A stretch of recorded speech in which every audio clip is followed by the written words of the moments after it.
한 주간을 쉬고 보니까 참 죄인 같은 느낌도 참 들고 그런 느낌이 참 많이 듭니다.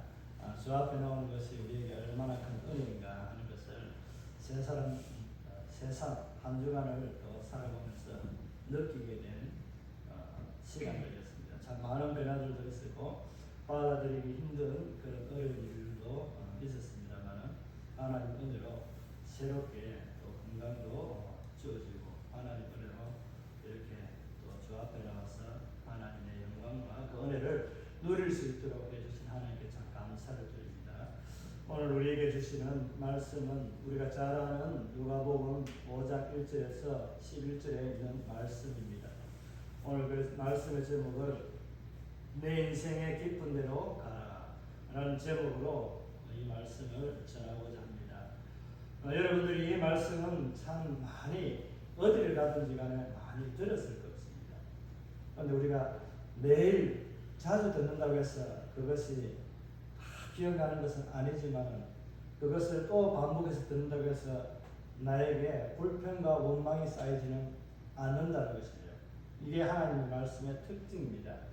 다른 것들은 세상에서 반복해서 여러 번 들으면 우리가 짜증이 나고 좀 실증 난다고 하는 그런 마음이 들지만 우리에게는 하나님의 말씀은 1000번을 들어도 10,000번을 들어도 내게 새로운 하나님의 은혜의 말씀이라는 것입니다. 그 은혜를 날마다 저와 여러분이 누리면서 살아갈 수 있기를 바랍니다.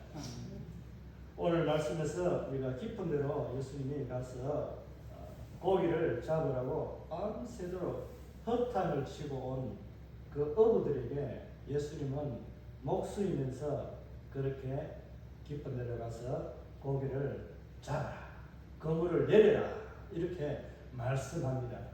그냥 한번 가보지 아니고 가서 깊은 데로 가서 그물을 내려 고기를 잡으라고 그렇게 말씀을 했습니다.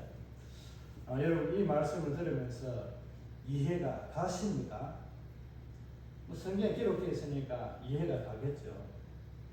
실질적으로 예수님과 나를 딱 비교하면 이제 지금 현재 이 베드로하고 지금 바닷가에서 게네사렛 호숫가에서 일어나는 상황이라고 생각한다면 예수님이 1절에 보면은 많은 사람들이 옹이하여 예수님 앞으로 나왔다라고 이야기하잖아요. 그죠? 여기에서는 표현이 좀 덜 되어 있는 것이 있거든요. 해석이 빠져 있는 게 있어요. 그에게로 나온다는 이것을 그냥 옹해서 논다는 이 그냥 사변으로 이렇게 둘러싸이는 이것을 의미하는데 그런 의미가 아니고 무언가를 내가 얻기 위해서 사람들이 이렇게 막 몰려들어가지고 그 주인공이 있는 그 자리까지도 밀고 나가려고 하는 그런 기세 있잖아요. 그런 기세로 오늘 예수님에게 몰려드는 거예요. 예수님이 이런저런 또 사역도 하시면서 이런 소문을 들었기 때문에 예수님이 이 바닷가에 있다 하고 하기 때문에 나와서 이제 예수님을 애워서 하면서 이렇게 몰려드는데 그냥 우리가 오늘 하나님의 말씀 예수님이 우리에게 말씀하십니다 하고 듣기 위해서 공연장에 모이듯이 모이는 그런 수준이 아니라는 거예요. 이 표현이 그렇게 되어 있어요. 그렇게 그냥 사람들이 옹이하여 모였다 이렇게 표현하거든요. 이게 굉장히 무언가를 얻기 위해서 저돌적으로 달려들어서 그 사람까지도 덮칠 정도로 강력하게 사람들이 몰려온다는 의미가 있습니다. 한번 생각해 보십시오.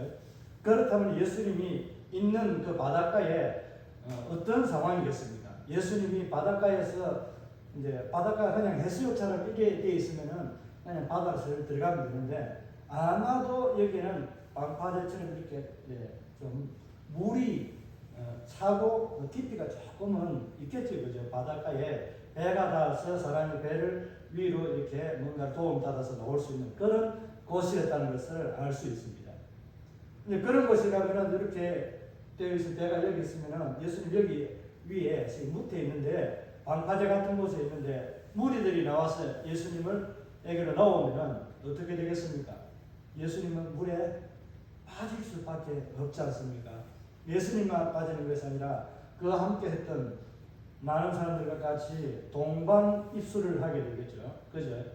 그런 상황인데 이때 마침 배가 들어와 가지고 배 두 대가 이제 그물을 싣고 앉아 있는 모습을 예수님은 보고 계신 거예요.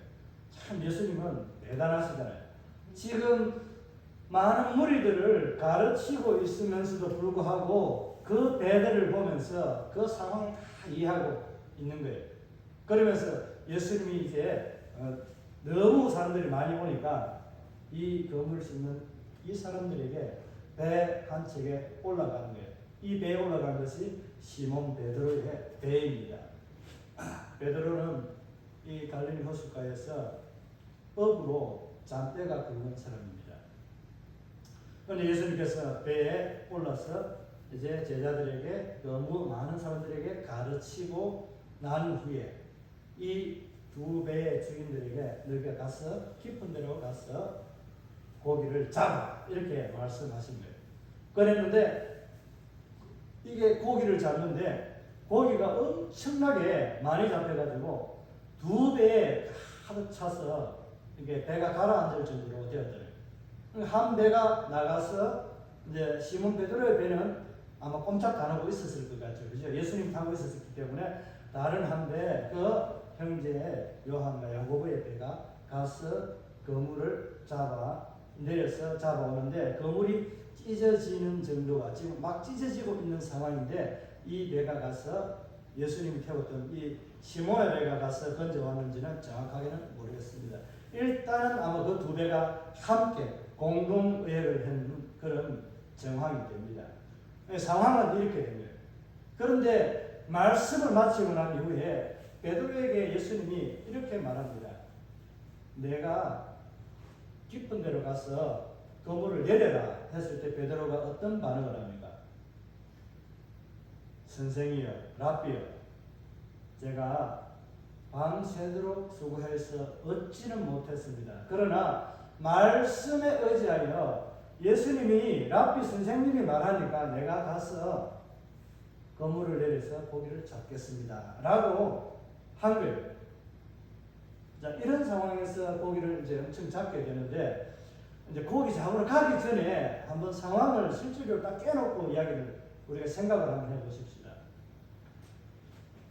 이 베드로와 야고보 요한은 바닷가에서 자란 고기를 잡는데 이글이 나와 있는 전문가입니다. 예수님은 어떤 분이에요? 예? 예수님은 어떤 분입니까? 잘 모르시는가 봐요. 목수님의 아들입니다. 목수의 아들입니다. 그죠? 자기 아버지 요셉이고 목수의 아들입니다. 그 목수의 아들이 나무나 깎고 가구나 만들던 이런 사람이 생뚱없이 바닷가에 자기가 선생이라고 하면서 제자들을 가르치고 난 이후에 그래 가서 깊은 데 가서 그물을 내려라 고기를 잡으라 이야기하는 거예요. 일반 상식적으로는 깊은 데는 고기가 없다라고 이야기합니다. 그죠? 우리가 태평양이라든지 인도에 있는데 깊은 데 가면은 거기에서는 심해에 사는 고기들이 있긴 있지만은 우리가 먹을 수 있는 고기는 없다라고 이야기를 합니다.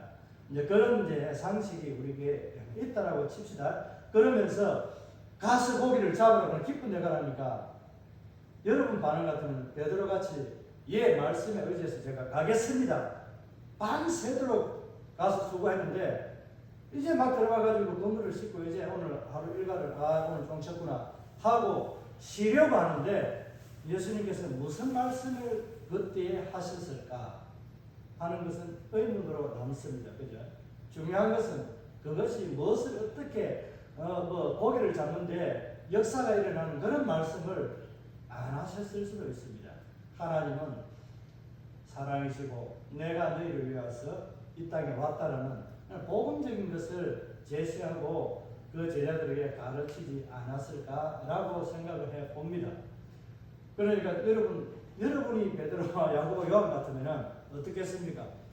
예수님이 전문가다 이 사람이 가서 깊은 데 가서 고기 잡으라면 어떻게 반응이 어떻습니까?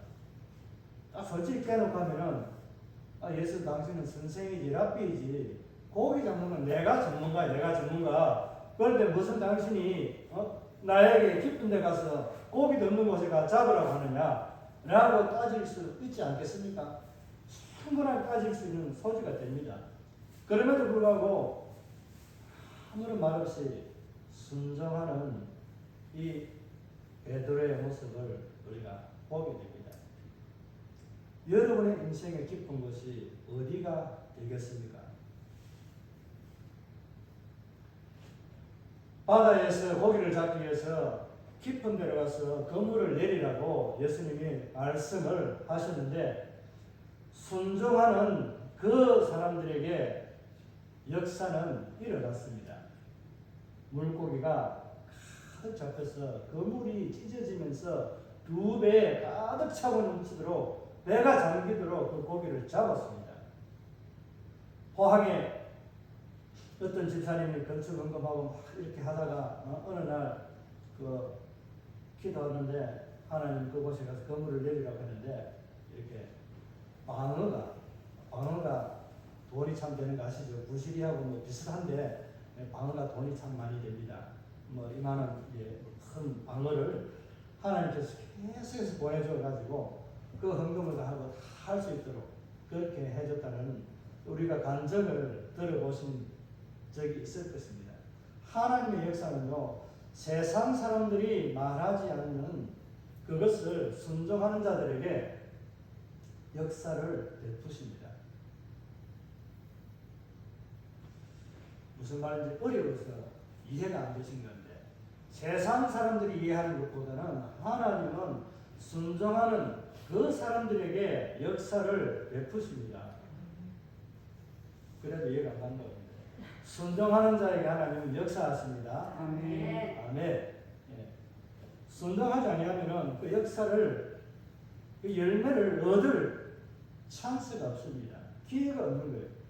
내가 순종하지 않았는데 무슨 기회를 얻겠습니까? 자, 오늘 여러분 제가 아까 질문했듯이 베드로의 입장에서 예수님이 선생으로서 말합니다. 제자들을 가르치고 난 이후에 깊은 데 가서 그물을 내려서 고기를 잡아라. 여러분 같으면 가겠습니까? 안 가겠습니까? 솔직하게 한번 냉정한 자기 자신을 한번 두고 생각 한번 해보시기 바랍니다. 뭐 가겠다라고 하시는 분은 가만히 앉아 계시면 됩니다. 못 가겠다 하시는 분은 서서 춤을 추시고 다 가실 수 있는가 보네요. 아멘. 참 가기 어렵습니다. 그죠? 오늘 여기에서 우리가 배울 것은 딱 두 가지입니다. 순종이라는 것과 또 내가 깊은 데로 내 인생의 깊은 곳이 어디인가 하는 것을 알아야 됩니다. 결론적으로 답은 무엇이겠습니까? 내 인생의 깊은 곳은 순종의 자리에 있다는 거예요. 순종하는 자에게 내 인생의 깊은 곳이 된다는 거예요. 이해가 가십니까? 순종하지 않으면 오늘 바다에서 고기를 잡기 위해서 깊은 데로 나아간 것은 순종하는 것입니다. 그 순종하는 것이 저와 여러분이 내 인생의 깊은 데로 나아가는 것은 하나님의 말씀에 순종하는 것입니다. 오늘 이 말씀을 보게 되면 여러분들이 이해할 수 있는 부분으로 설명을 해놓았습니다.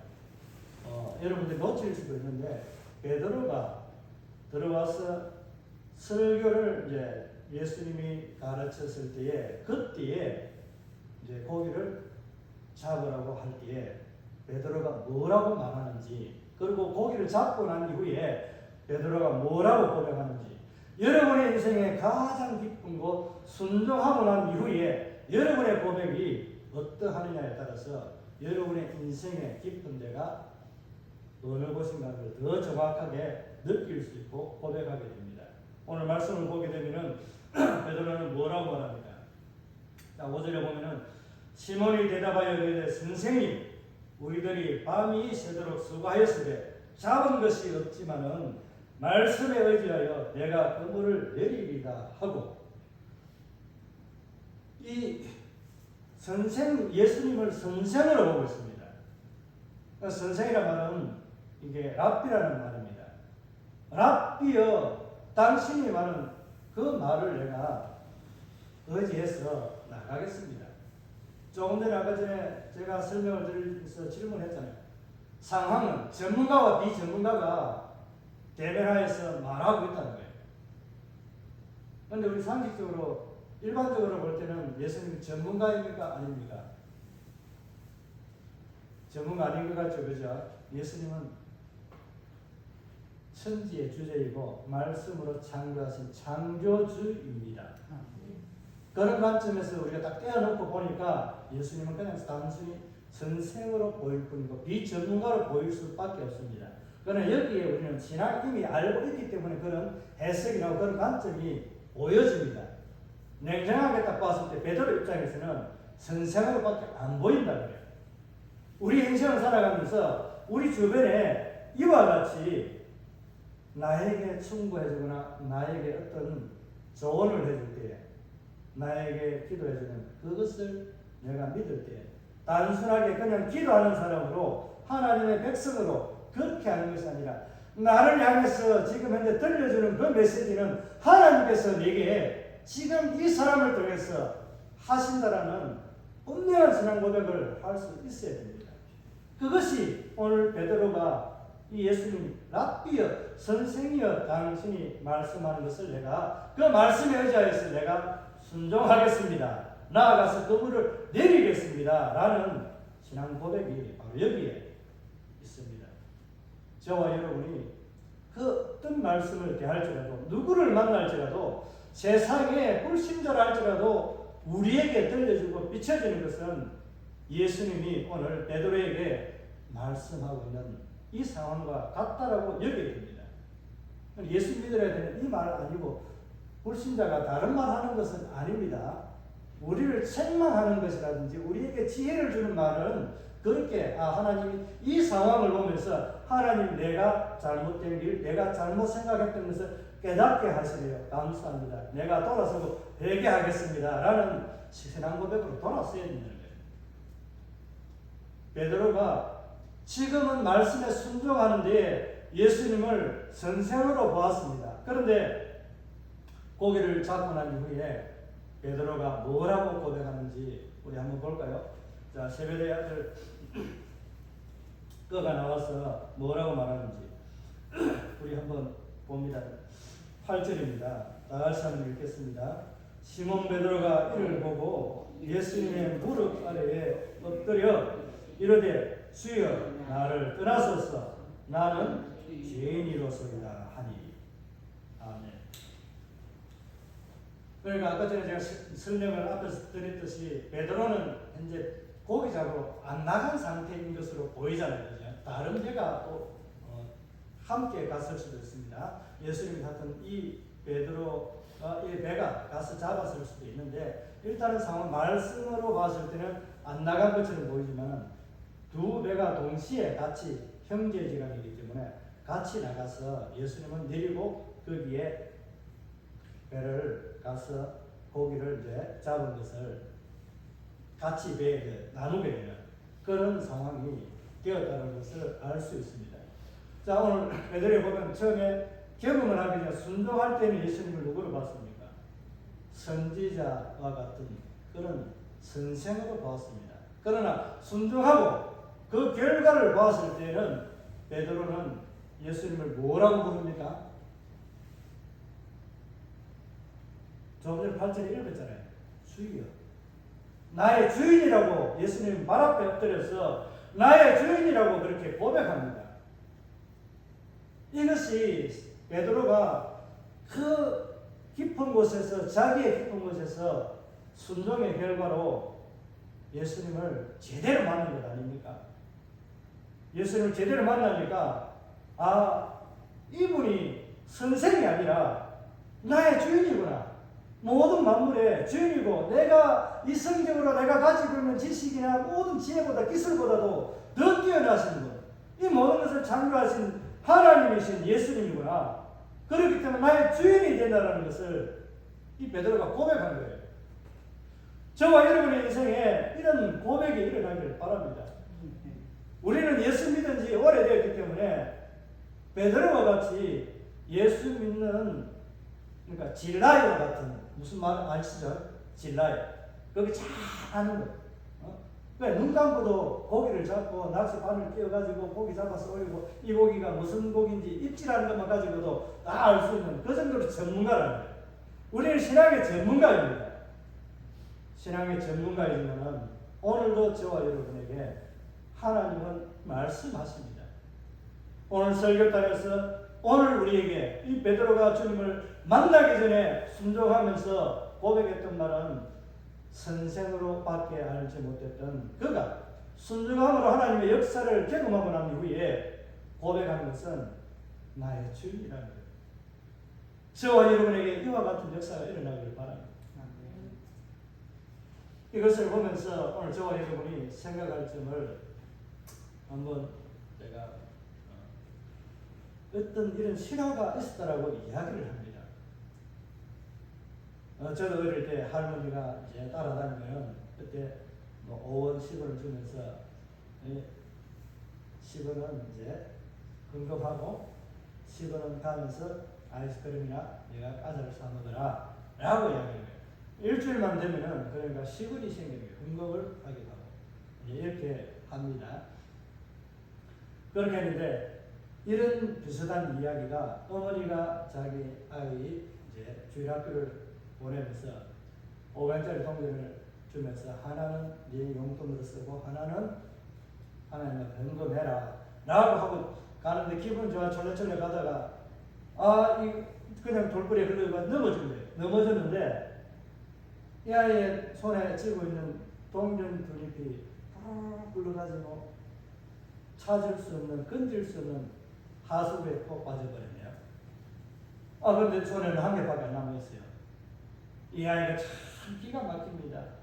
돈은 한 개밖에 없는데 한 개는 분명하게 내 거고 하나는 하나님의 건데 이 두 개의 갈등을 서슴지 않고 가서 헌금을 하는데 하나님 오늘 아쉽게도 하나님의 돈이 저 시궁창에 빠졌습니다. 하나님 건져가세요. 내 거는 내 손에 있는데 참 이 아이 굉장히 머리가 좋지 않아요? 엄청 머리 좋잖아요. 아쉽게도 저와 여러분 같으시면 어떻게 양심이 찔려가지고 하나님께 그냥 드리고 내 거는 그냥 없는 것처럼 하고 오시겠죠. 그죠? 이 아이가 실제로 이런 일이 있었다라고 이야기를 하는데 옛날 골마루에 있다가 가지고 놀다가 이 교회 골마루 안에 동전이 빠져서 하나님의 것은 빠지고 내 것은 손에 있다. 이런 이야기들이 참 많이 있었습니다. 그런데 여기서 우리가 웃을 일이 아니라 여기에 우리의 인생의 깊은 곳이 어디냐면 하나님을 경험하지 못한 것. 그 엄마가 동전 두 잎을 주면서 하나님께 하나는 드리고 하나는 네가 하라. 그렇게 해서 네가 갈 때 만약에 동전을 잃어버리게 되면 동전 잃어버린 것은 네가 잃어버린 거고 네 손에 있는 것은 하나님께 드려야 된다. 이렇게 부모가 자세하게 일어날 일들에 대해서 다 알고 예지적인 능력을 가지고 그렇게 교훈하면 어떻겠습니까?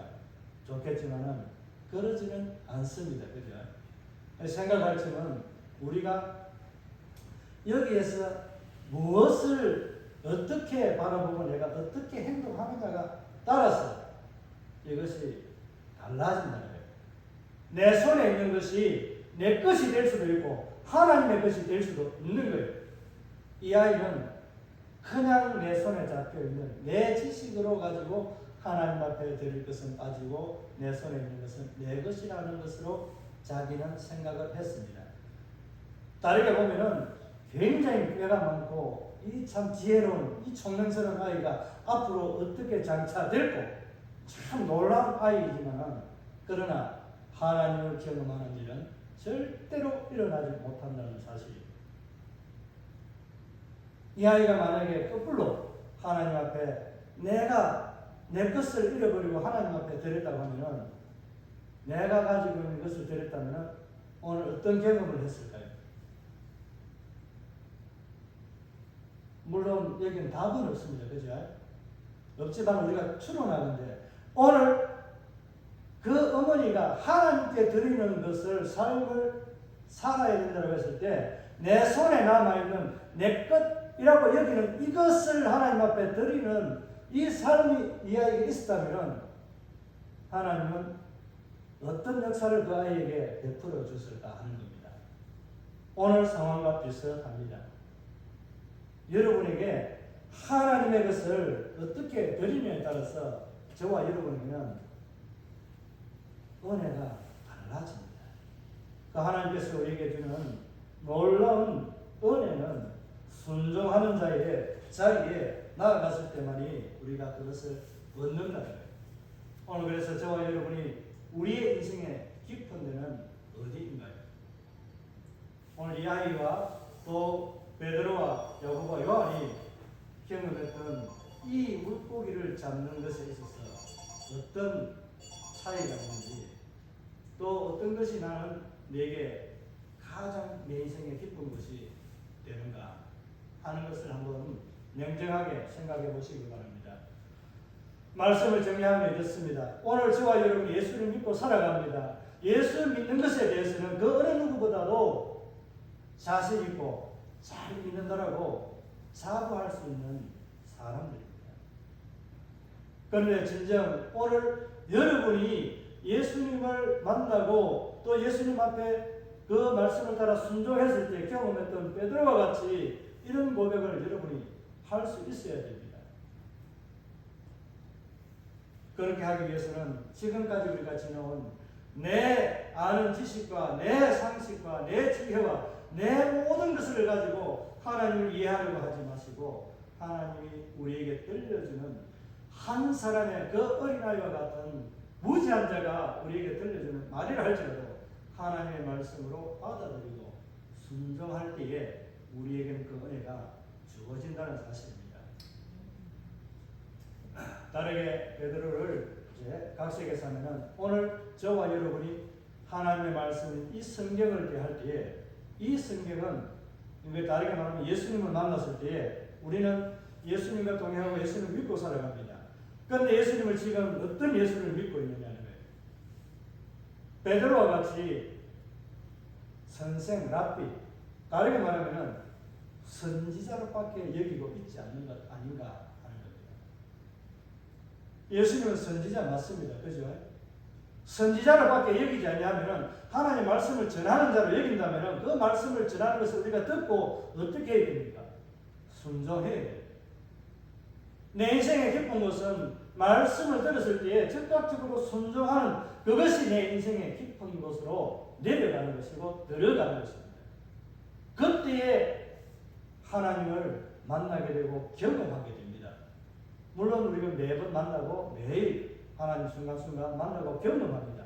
그러나 오늘 이와 같은 베드로가 함께 겪었던 이 말씀에 순종했을 때 없는 것에 아무것도 없는 것에 헛당쳤던 그 일에서 역사를 누리게 된 거예요. 내가 기대하지 못했던 그 일들을 예수님의 말씀에 순종했을 때 놀라운 역사를 경험했던 것처럼 저와 여러분이 선지자의 그 말을 듣고 순종할 때 하나님의 역사를 경험하게 된다는 사실입니다. 그렇게 되었을 때에 경험했을 때에 내가 기도의 응답을 받았을 때에 이때 내가 예수님을 부를 때는 어떻게 부르겠습니까? 베드로와 같이 나의 주여, 나의 모든 것, 나의 아버지, 나의 하나님이 되시는 나의 전부가 되시는 예수님이라고 그렇게 고백하지 않겠습니까? 여러분의 삶에 올해 한 해뿐만 아니라 정말 여러분 남아있는 생에 자녀들이 또 우리의 인생이 이와 같은 놀라운 믿음의 깊은 자리로 내려가는 은혜를 날마다 체험하시기를 바랍니다. 그리고 하나님의 은혜에 순종하는 저와 여러분에게는 놀라운 하나님의 계획이 있다는 거예요. 이렇게 말씀에 순종하는 자를 하나님은 어떻게 들어 쓰신다고요?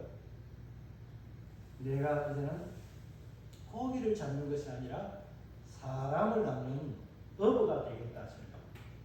저와 여러분의 순종으로 말미암아 우리의 지역이 예수 그리스도로 새롭게 생명을 얻는 수습군의 일꾼으로 하나님이 우리를 보내어 주신다는 거예요.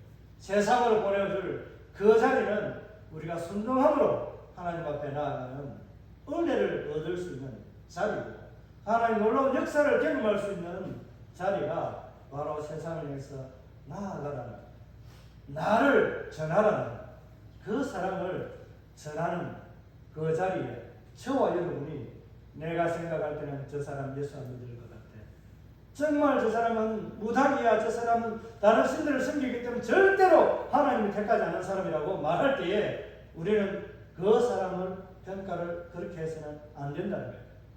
오늘 우리가 이해가 되지 않지만은, 내가 받아들이지 못하지만은, 예수님께서는 가라 세상으로 향해서 너희는 가서 내 말을 전하고 내가 너희들에게 가르쳐 지키라고 했던 그 모든 것을 가르쳐 지키라.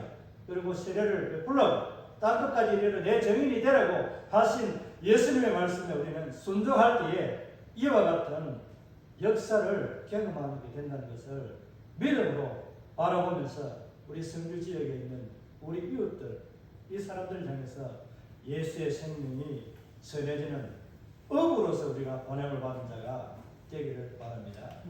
여러분의 가장 깊은 때는 무엇이라고 했습니까?